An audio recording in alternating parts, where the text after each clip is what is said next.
Holds, then shoots and scores!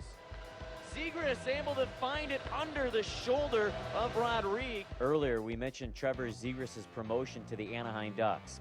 He turns 20 on March 20th, but the confident teenager scored 9 points in 8 games as a Gull, leaving an impression on his teammates.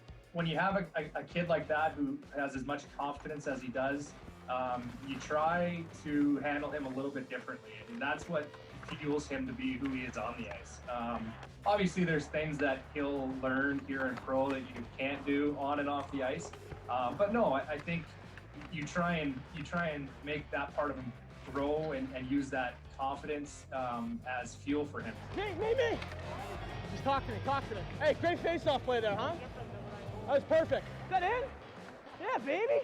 No, good rip, huh? Nice job, boys. Go on. Yeah. Good job, Ags. Hey, good rip, huh?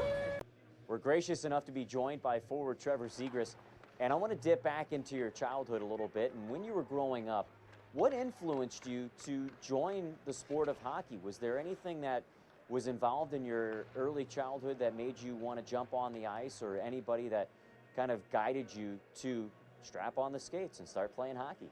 Yeah, so I actually grew up in Connecticut. My dad was a big hockey player. His brother was a big hockey player, and his brother so I have 5 cousins that all played hockey. My brother played a little bit, but not too much. So, I mean, it kind of just started like in the driveway, like just playing with tennis ball and some street hockey. One of us would get in the net and kind of just all shoot on each other. But I mean, ever since I was young, it was just all I loved to do. So. As you moved along during your youth and you started to become more and more of a predominant player at each level you played at, was there anybody that you started to model your game after, or anybody that you wanted to have a playing style like?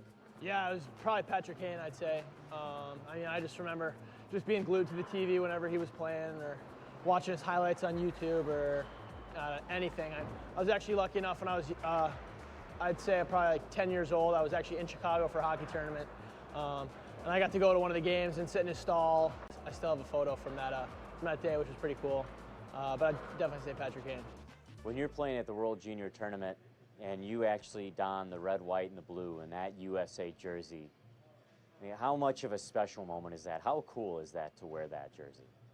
It's the best. It's the best. It's my favorite experience to have. I mean, obviously I was at the program for 2 years, and that was so special. The first time, I mean, throwing on that jersey is, and it doesn't get old. And I mean, obviously getting away from it, going and playing in college, and then coming back and playing World Juniors, it's pretty special. You know, I mean, obviously you're there with all of your closest friends, and you're playing for a bigger cause more than yourself. So it's definitely cool. What was the turnaround like coming to San Diego? I mean, it all had to have happened in the blink of an eye. It was crazy, yeah. I think our flight was, after we won, I think our flight was that next morning. So I didn't really sleep, kind of just hopped right on the plane and then got right into camp here, which was awesome. Kind of didn't really miss a beat. Go, Jim, go! Go, baby, go, baby! Drop and swing. Hey, keep it simple, keep it simple. Yeah. Don't move more than you have to, huh? Yeah? Oh, yeah! Hey, next time we do that, we roll. You spoke about living with Jamie Drysdale, and to go back off the heels of that, you guys are roommates right now. You were enemies 2 months ago in World Junior, and in years past as well. And you guys have risen through the ranks with Anaheim as well right now too, especially with him getting drafted recently. What's your relationship like with him? It's got to be very unique. Yeah, it's funny you say enemies. I mean, I think there was always a mutual respect. I mean, obviously he's an 0-2, and I kind of been playing against him my whole junior experience, which is pretty impressive on his part. Being able to play up an age group is pretty good.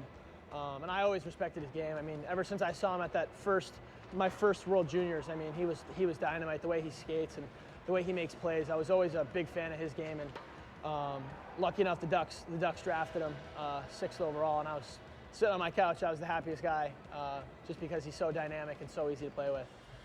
$5. $5 if I score. Done.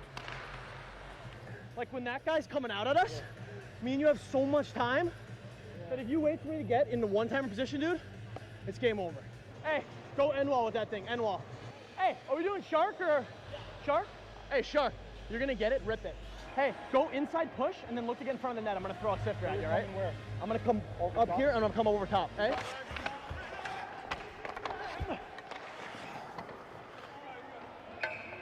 Good spot, baby. Come on, boys, let's go here, huh?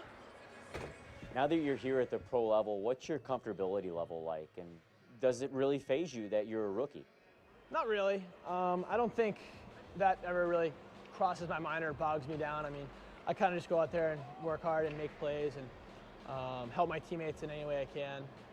We got a great veteran presence in our locker room, obviously, an unbelievable coaching staff, and those guys make you feel right at home. So I don't really feel like a rookie at all. Yeah. Let's go, eh? Let's go. Eagles are hot, baby.